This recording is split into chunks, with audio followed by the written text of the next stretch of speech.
It's Friday, the 10th of March, 2023. This is the Pod News Weekly Review, live at Podcast Movement with James Cridland and Sam Sethi. I'm James Cridland, the editor of Pod News. And I'm Sam Sethi, the CEO of Podfans. In the chapters today, Spotify drops Anchor but sets sails on new things. Why transcription is like London buses, we're going to have to explain that.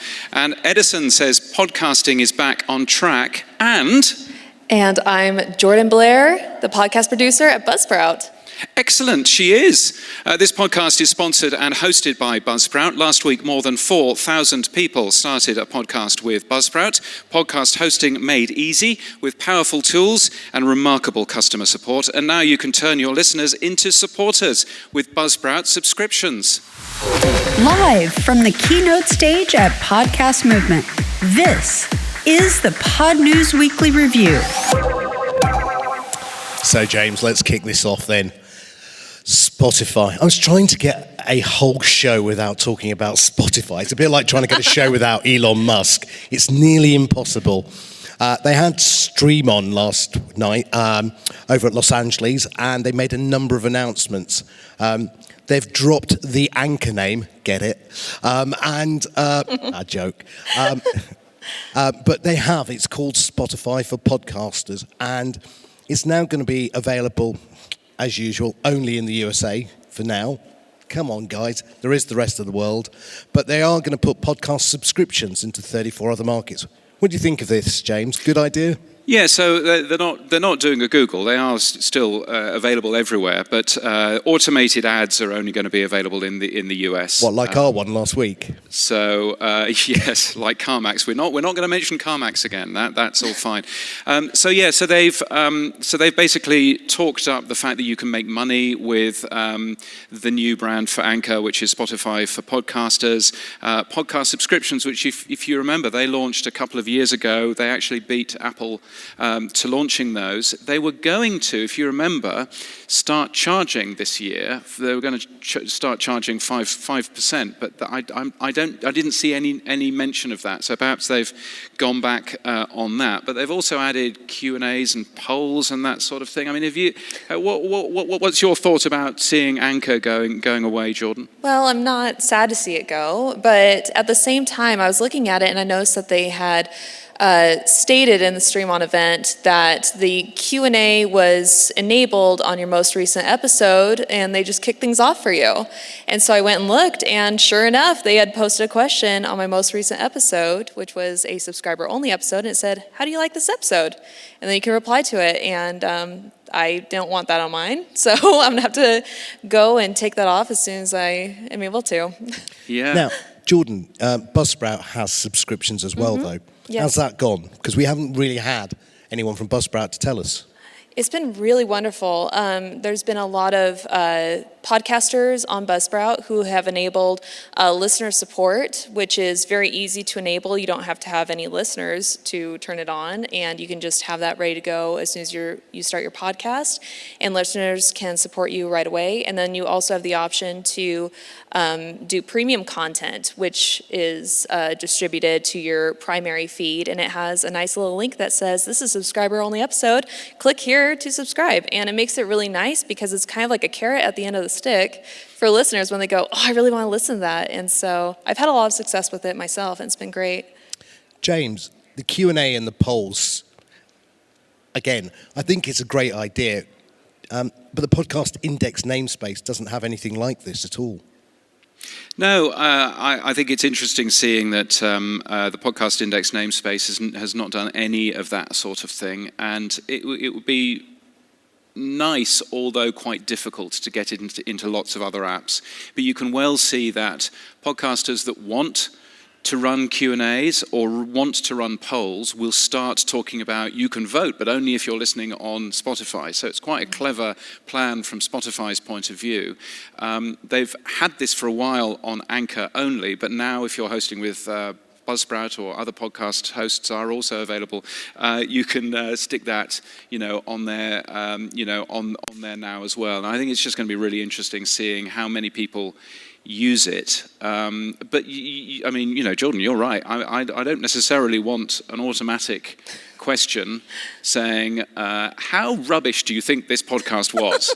That's I've got a slight concern about that. Yeah. So at the beginning of the year, James, if you remember, I said there's 4 pillars that I think, well, let's say 3 pillars that I think the industry in 23 are going to focus on: discoverability, interactivity, and monetization. So we'll talk a little bit more about what Spotify's done for discoverability. But I think this is great for interactivity, comments, polls, Q&A. It's so often you listen to a podcast and you want to scream back at the host, no, I want to tell you this, or yeah, and so it's a two-way thing with polls as well. So I think, you can change those questions. So I think whether we want it or don't want it, I think it's a great step forward for podcasters and listeners to be able to communicate.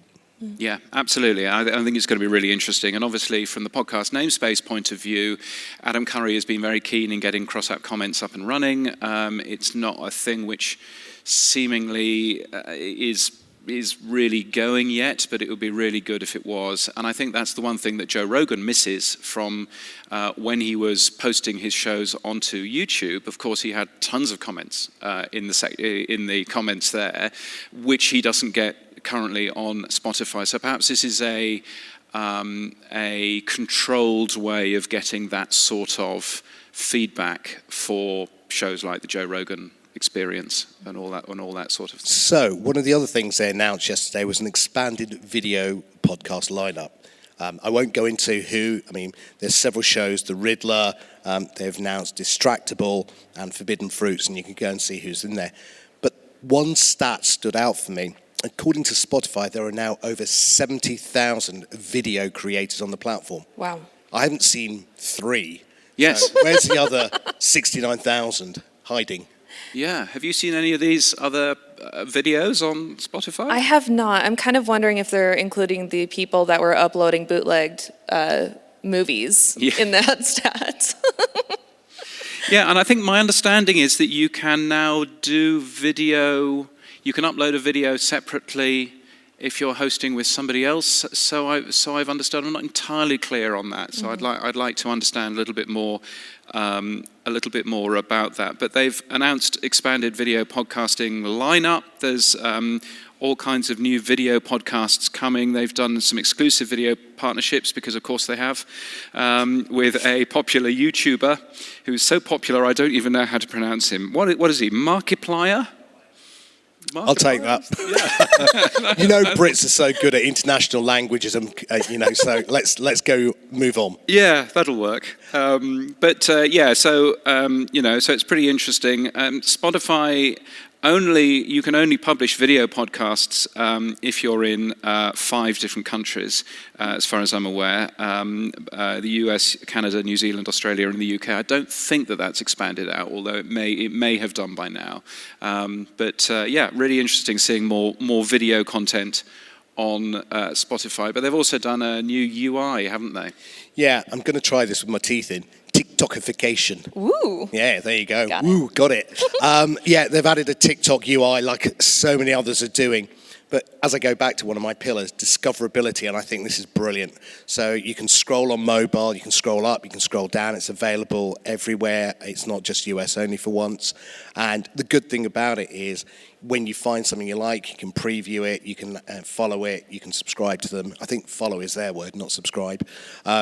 And again, they've added this for podcasts as well and audiobooks. So I think it's a really good step forward for Spotify. Jordan, would you use something like that? Absolutely.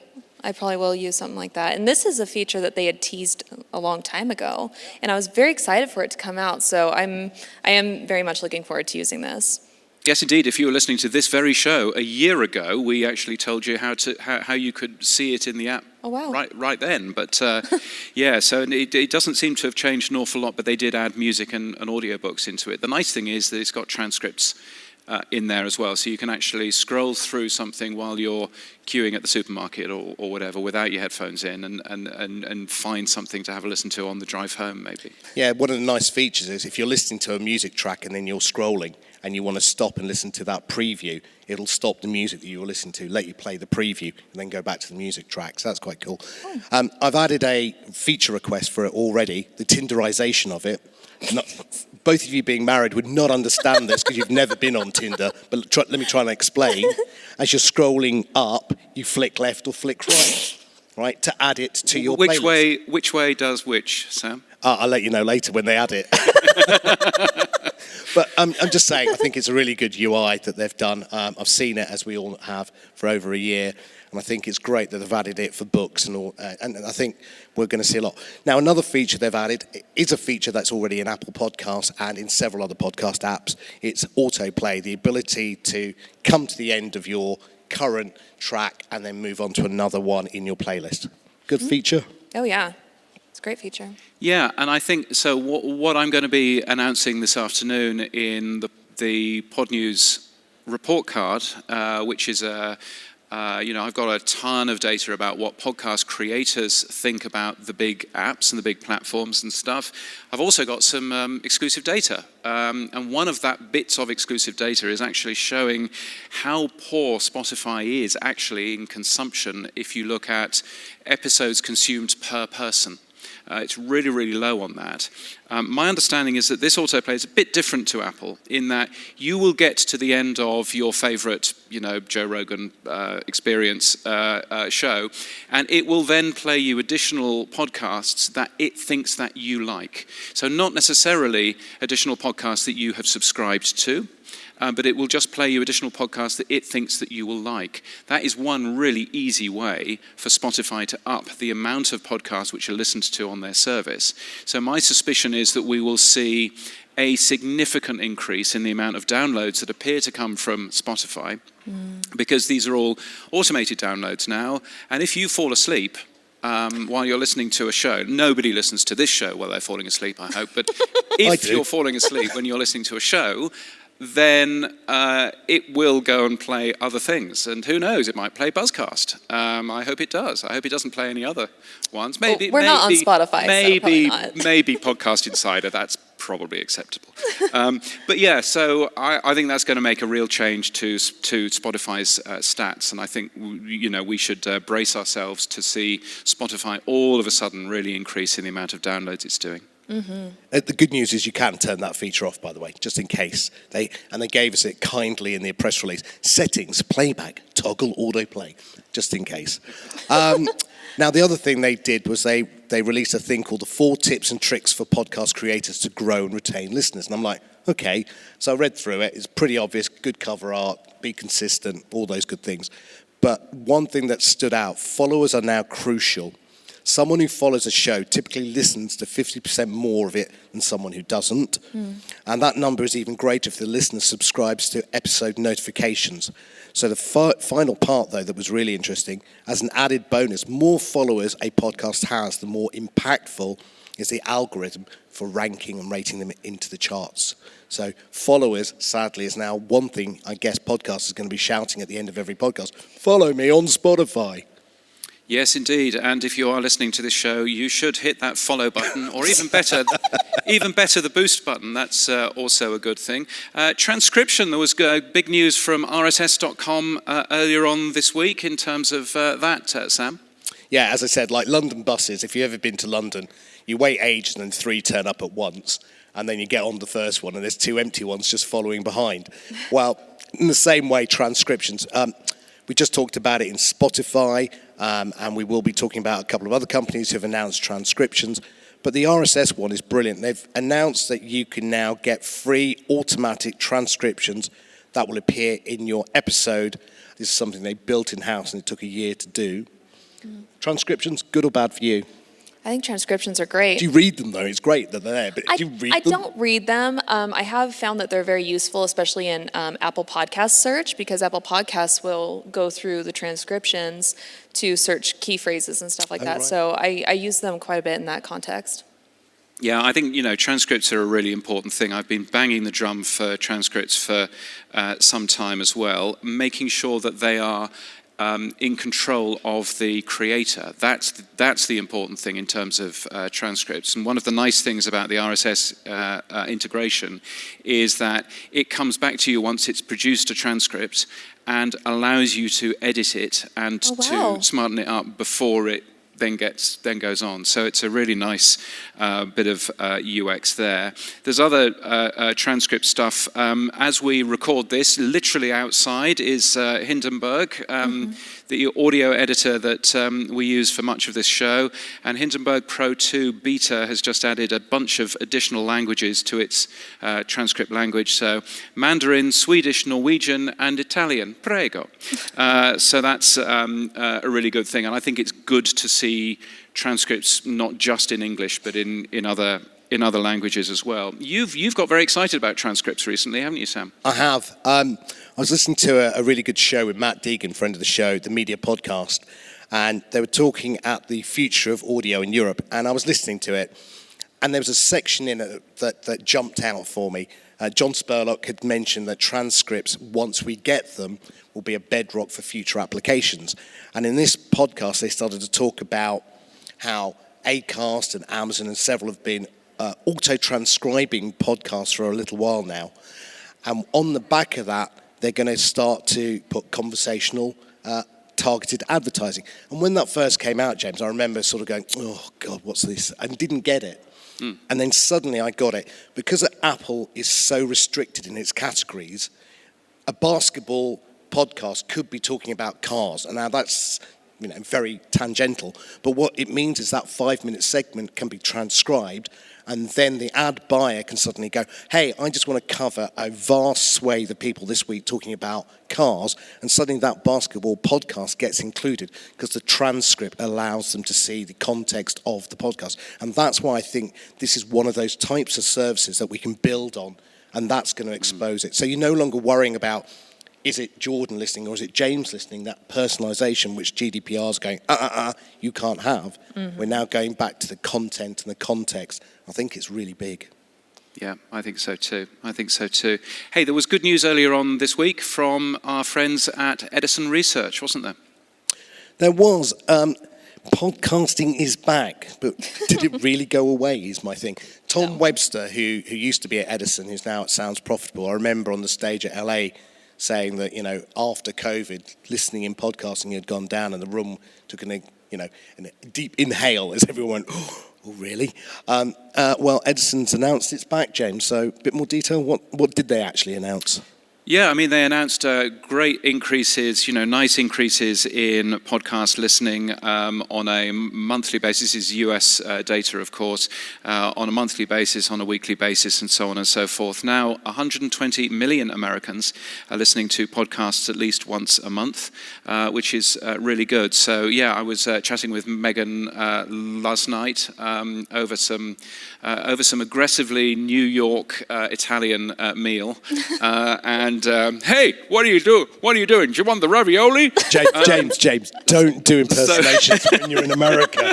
Seriously. Oh yeah. Many places to do an impersonation. Here's not one of them. Yeah, there is that.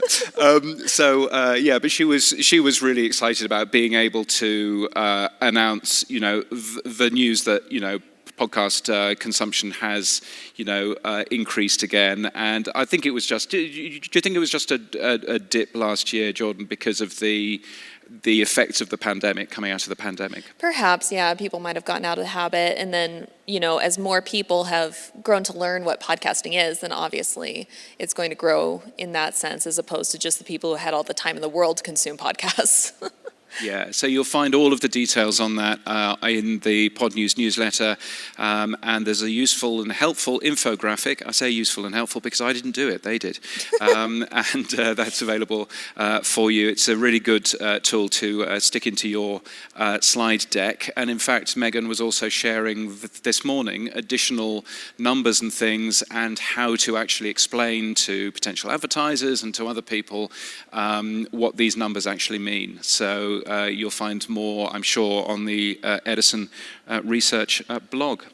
Now, very quickly, Very excited to announce 2 companies are going for funding. I don't often say that, but I think it's great when you see this happening. Podcast Radio, the guys are here, are looking. They've raised a new round with a new investor that's taking a 10% stake, and they're coming to America. So that's really cool. And Fountain, an app we both love, are announcing they're crowdfunding their investment, and they're partnering with Lightning Ventures, who are very much into Satoshis and micropayments. And they're looking to get people who want to invest as little as $1,000 who can get involved in it. So if you're interested, Oscar has said, DM him or email him or go to our show notes. We'll have links there. But I think that's really good news on both those fronts, James. But there's a little bit of bad news. iHeart, their stock price dropped by almost a third, and JP Morgan has downgraded it to underweight. Underweight. Is that the same as anorexic, but you can't say it? Yeah, iHeart, they did a big financial, result unveiling, and some of those numbers weren't particularly good. I have to say, the numbers in terms of podcasting again went up. Number 1 for podcasting. So they did pretty well in terms of podcasting, podcast ad revenue, all of that kind of stuff. But some of their more legacy broadcasting businesses didn't do quite so well. So yeah, the stock market seemingly not particularly impressed at how that bit worked. Yeah, Jordan, Buzzsprout is zipping up the charts. They're number 3 now. They're doing really well in the growth. Yeah, really great. Is that all these new features you brought out, or what do you think attributes it? I think that's part of it, and I also think it's the fact that we're so good about allowing new podcasters who might be a little bit concerned about entering the space, enter the space in a very safe and friendly way. I think that's really part of it, is the people who are a little bit less tech savvy can feel comfortable joining the space with the rest of us. I'll say, threw a great party last night, so we know where the money's going anyway. It was great. Yes, exactly. An excellent party. So that was most certainly a good thing. The tech stuff on the Pod News Weekly Review. Yes, it's the stuff you'll find every Monday in the Pod News newsletter. Here's where we do all of the tech talk, and here's where we talk about another podcast hosting company, and this time it's Captivate, isn't it? Yes. Are you still an advisor or ex-advisor? I'm not an advisor to Captivate. I'm an advisor to RSS, just to make that very clear. I'm not an advisor to Captivate, but I was once, and they've launched a bunch of additional things, haven't they? Yeah, I'd just say welcome to the party, Captivate. What kept you so long? But well done, Mark. They announced basically they're supporting a number of new tags. Locked, they're supporting the removal of email, the podcast custom text tag, funding, location, license, medium. But it's specifically the one I'm most excited about, they're supporting value for value. So that's brilliant. They're bringing that micropayment monetization. As I go back, you'll hear me pound it. Discoverability, interactivity, monetization. And I think this is great. Another one coming to play. Mm-hmm. Yeah, I think it's really exciting, and I think certainly we've seen Blueberry getting all in on the new podcast namespace. So all of these new additional features that make podcasting better for audiences. Dave Weiner really hates the name Podcasting 2.0, and I've been trying to convince him that it's a good thing. Is that a bit like when he named it RSS 2.0? Maybe stop it. Maybe it's podcasting version 1.2 if we're going to be strictly accurate. But I've been trying to convince Dave Weiner it's a good thing. I'm not necessarily sure that I'm succeeding, but nevertheless, we'll see where we go with that. But and of course, Buzzsprout was one of the earliest in putting some support for some of the tags in there. I think you've got a slightly different view on just making sure that everything's really easy for the customer and easy in terms of the UX. Yeah, that and the whole feeling that rising tides raise all ships, and so we want to make sure that we are accommodating an open namespace so that it can benefit everybody. So the good news, James, is Mark's going to be a guest on the show in 2 weeks' time. Excellent. Yep, booked. Yep, I'm looking forward to Hawaii 5-0, booked, James. Booked, Dano. And the other one is, and I'll keep pounding it until somebody does it. I mean, I'm hoping Nathan Garthright does it. I want the Wall of Fame, not the Wall of Shame. I've renamed it now. Where I want all the hosts listed with the features they support, and more importantly, the features they don't support. And I think it would be a really good way to try and get some friendly competition between the hosts. What do you think, Jordan? Oh, I think that's a great idea. Great, that's it. It's all done. Jordan says we can do it. We're very That's- competitive. Yes. Yeah, I think we should definitely do that. We should definitely also do all of the hosts that re-encode audio and what they re-encode audio to. I think it's a good thing, but I think being open and transparent about what that works. All of the hosts that take out your chapter points. There are hosts out there who actually pull Substack being one of them. I was going to say, are you going to name them? They actually, yeah. Well, I was desperately trying to think of one of them that isn't here.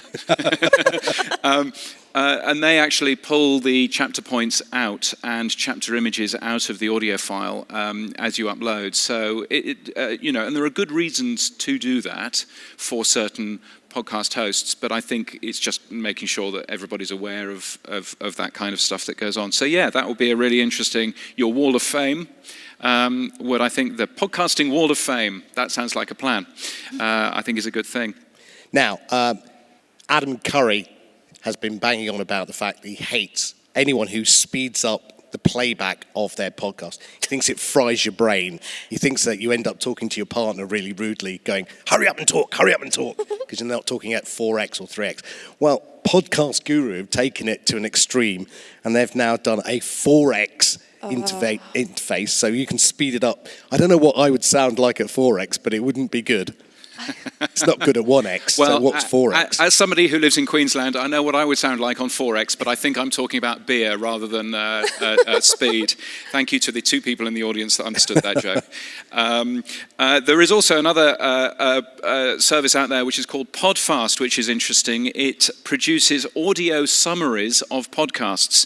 So, of course, it claims to use cutting-edge AI because everything does these days. But it basically would take a 2-hour-long show and produce, if you wanted a 10-minute version, produce a 10-minute version. So kind of Blinkist, but done automatically. So the opposite of 4x, really.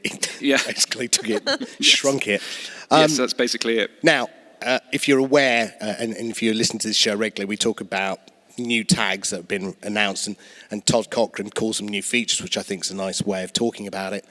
There is a Phase 6 set of proposals coming out, and one that's very exciting is called the author tag. James, tell me more about the author tag. Yeah, so the author tag, gosh, this is going to get very, very, very techie for a minute. But essentially, at the moment, when you put your author, the name of the person who has done the podcast, into your podcast host, then that's just a piece of text. And it means that it's very difficult for us to go and have a look at, I would like to see all of the shows that have been produced by Lemonada Media, for example, because sometimes Lemonada Media will put in Lemonada Media and iHeart Podcasts if they're doing something with iHeart, or Lemonada Media and PRX if they're doing something with PRX. So it makes it very difficult for a computer to go through and go, I just want all of the Lemonada podcasts, or all of the podcasts from Pod News, or all of the podcasts from, Realm, or whatever it might be. And so the idea is to add a bit of machine capable code in there, which is basically a domain name, so that you can see and catalog every single show from Lemonada much easier, every single show from Realm or from Qcode, and so on and so forth. So I think as a thing to make podcasting better, I think that's a really interesting idea. Again, with all of these things, it's making sure that the UX works, and the UX, works nicely. But there's some talk about that going on in the podcast namespace GitHub. So if you're interested, then that's a thing. So what's the difference between that proposal and what's already in the RSS feed called iTunes Author? So, the real difference is that iTunes Author is just a bit of text, and it doesn't necessarily, it's not very easy for a computer to go in and understand exactly who the publisher is, particularly when you've got more than one person working on that, or more than one company working on that particular show. So really, the difference is it's just adding. Instead of saying the New York Times and, he says, desperately trying to think of somebody, Tenderfoot TV, it would still say the New York Times and Tenterfoot TV, but it would then also say underneath in code, it would say newyorktimes.com and tenterfoot.tv, so that the computer systems can then work out exactly who's actually hosting that. Yeah, I'm really excited for this because with my other hat on as the CEO of Podfans, we want to produce the pages for discoverability. You might be listening to a podcast from Wondery and then go, oh, I don't know about the other Slate podcasts. Now you can click on the producer link and then you can go and see all the other ones and maybe then subscribe. So I really think it's a great step forward. Can't wait for that to come out. Other ones that are there are podcast status, James. What's that one? Podcast status. That's a good question. I'm glad you asked me that, Sam. Shall I tell you? I'm glad I read the script earlier.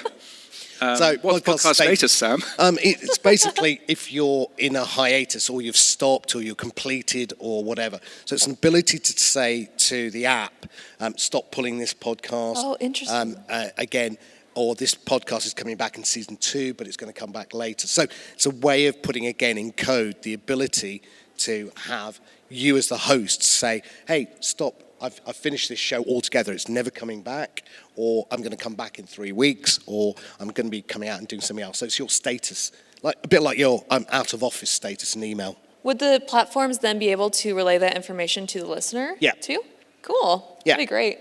So that's that one. James, this is your proposal. Has guest. We have guest. Has guest. What does that mean? Yes, so this is so that I get an awful lot of people emailing me saying, we really like your Pod News Daily podcast, and I would really like to put our managing director on as a guest. And I'm there going, it's a 3-minute long podcast. That's not really going to work. We've never had a guest. We're never going to have a guest. Please don't contact me with guest ideas for my daily podcast because that's not going to work. So essentially, it's your field that you want just for you, really. So essentially, the idea is it's to help those services which are trying to match up people, guests with podcasts, to help them understand which podcasts actually have guests and which podcasts don't. So relatively simple. It probably shouldn't be its own tag. It should be sort of something else hidden away in there. But again, additional features to help podcasters in this particular case, yeah, and to clear my email a little bit more. And I just want one more added, which is the podcast host field. Because again, I think, James, and we'll talk about it in a few minutes, related to the AMBIs, you've put up a list of the winners, but you also put up a list of the hosts of those winners, which was really interesting. But that was data you've done through your own coding. But it would be really nice, again, with the RSS to have who you are hosted with, and therefore app providers like myself and Fountain and others can then expose that. Again, it just gives the hosts a little bit of, publicity or front of house, because you're often the hidden behind, the Intel Inside type at the back. It'd be nice. Would you like that one, Jordan? I would love that, yeah. Yeah. Do you think, I think it would be really good as well, because you could then link it back to the domain and then start to sign up new people, maybe. Yeah. There you go. There's a thing. There's a thing.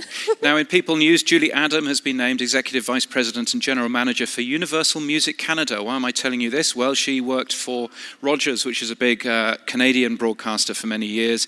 She was behind the acquisition of branded podcast company Pacific Content, and she's super good. So many congratulations to her.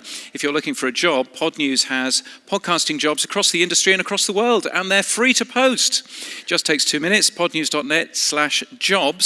And in events, there's all kinds of things going on. The Podcast Show 2023 coming up in London. I've met a number of people here. I met one person today who said, I've never traveled abroad, but I'm going to the Podcast Show in London. So that's going to be a very exciting time for them. So that's coming up towards the end of May. We've got drinks tonight at Brewdog, which everybody in the audience is welcome to. And you were at the AMBIs earlier on this week. The American Podcast Awards. Do you know they're renaming it next year? Are you being cheeky? No, it's the World Series of podcasting. No, the American Podcast Awards were good. They were well done. Congratulations. They're not the American Podcast Awards. There was a winner from Canada. That's just nice Americans. And but there is the British Podcast Awards, aka the Bambies, which is now going to be the official title for it. So I'm looking forward to going to them. Shall I stop before we get pulled off the stage, James? Yes, I think we're going to stop and move on to our favourite part of the show. Boostergram Corner. Corner on the Pod News Weekly Review. So this is where if you have a new podcast app, then you can press the boost button and you can send a message along with some fun tokens for us. We call them sats, and they're very good. If you don't have a new podcast app yet, then you should probably go and try one out. You can find a great big list at podnews.net/new podcast apps. We've had a number of messages. We've had one from Dave Jones. The pod sage himself. He says podcasterwallet.com is now functional. I didn't know it was in the development stage. No, I think I was being slightly cruel about podcasterwallet.com and saying it's a functional website but not particularly pretty. Right. So it was nice that Conchax has put some additional UX in there, but Dave has taken it in the way that he meant. He even added a smiley face, so that's a good thing. 5,150 sats. Thank you, Dave, for that. Jordan, do you want to read the next one? Yeah, next one's from Gene Bean. I went to check out Podfans as suggested, but the play trailer button in the header seems broken on my iPhone from both Firefox and Safari. Your new service is rubbish, Sam. Yes, Thank you very much. So I thought I'd let Jordan read it out and then I'll answer the answer. First of all, it has the word alpha in it very specifically. It's a progressive web app and we haven't optimized yet for the mobile platform. That's going to be done through March. And thank you to the guys at Olby for allowing me to be on stage with them to show it and demo where we are in the early cycle. So Gene, please bear with us. We are getting there fast as we can. But we are mobile optimized. So it's one of those big things we will have at the end of March. That will be the beta. And then we'll open the doors for everybody in May around the London Podcast Show. Very nice. When did we mention NFTs to do with NFTs and Spotify? You fell asleep when I was talking about it, that's why. Yes. Last week, Spotify have announced NFTs.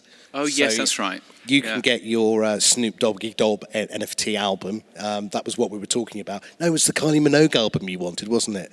No, it was not the Kylie Minogue. I know I live in Australia, but that doesn't necessarily mean that I have to be a fan of Kylie Minogue. Although, why not? Dave Jones contacted us saying the NFT thing was a Dawn Ostroff initiative. She's part owner in an NFT company, which I didn't know. So she didn't declare that, did she? so. Well, that's where she's gone. Maybe now we know what she's gone to. Full-time job. So thank you for that. And Nathan Gaithright. You say Gaith, I say Garth. Yeah, well, he says, what a tease. I hear my name and app in the episode introduction, and then it's never followed up on later. Must have been dropped on the cutting room floor. Sorry about that, Nathan. And then he adds, the Gath in Gaithright rhymes with Bath, or as I would say, because I'm a posh British person, the Garth in Garthright rhymes with Bath. Jordan. So I'm still none the wiser. How do you say that country and western singer? Garth Brooks, isn't it? Garth Brooks. So wouldn't it be Garth Wright? Well, there's an R in Garth Brooks. Oh, okay. So it's Gath. It's Gath. It's Gath. We've got it right, Nathan. We've got Gath for you. 222 ducks. Yes, 2222 ducks, which is a row of sats. And if there are people in the audience going, what on earth are they doing talking about sats? You should absolutely check out the new podcast namespace. It talks all about value for value. It's a great way of getting additional revenue, but also additional feedback, as you've just heard from your podcast as well. I would start with valueforvalue.info, which is a good website. And if you get value from what we do, the Pod News Weekly Review, it's separate from Pod News.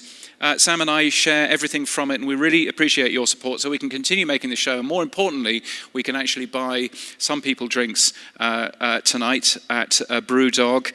You can become a power supporter using Buzzsprout subscriptions. Yay! At weekly.podnews.net. You can subscribe in Apple Podcasts and give 30% of your money to Tim Apple. Yay!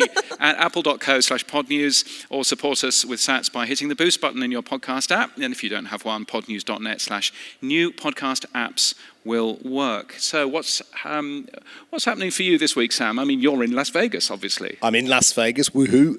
But whatever goes here stays here. Not telling you anything, certainly if the wife's listening. No, I demoed Podfans on stage, as I said, with Olby.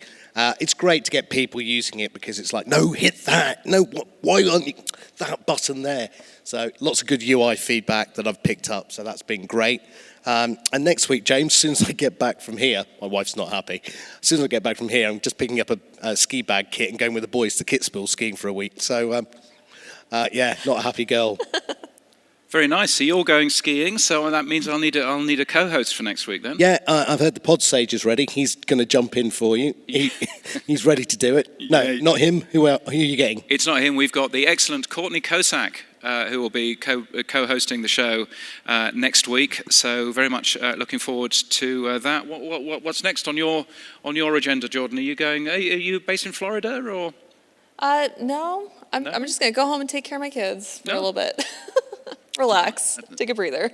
Cool. Wise plan. Yes, after a week's worth of Vegas. Yes, I'm definitely going to need some relaxation time at home. Yeah. Come on then, James. What's happening for you? Well, for me, I am. What's happening for you, James? It says in the script. Be quick. Okay.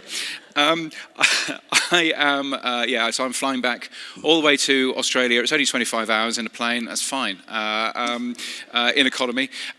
So I'm going all the way back, but then I'm going to Prague in a couple of weeks' time for Radio Days Europe, which is a big radio conference, which I'm looking forward to as well. And then, because I clearly can't get enough of Las Vegas and this wonderful city, I'm coming back in a month's time for the NAB show. Just stay, James. It's easy. Yeah, yeah, exactly. Why ever not? That would be a splendid plan.